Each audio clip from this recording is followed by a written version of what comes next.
Assalamualaikum friends, today I will discuss how to fix Windows 10 freezing problem.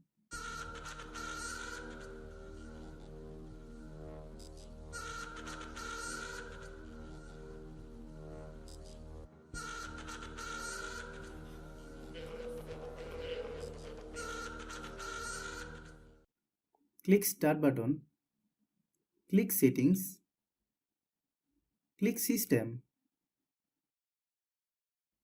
click Power and Sleep, then click Additional Power Setting, select High Performance,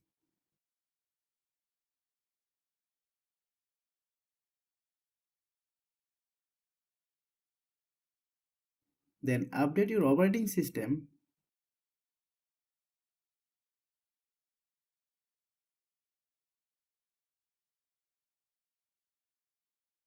Thanks for watching.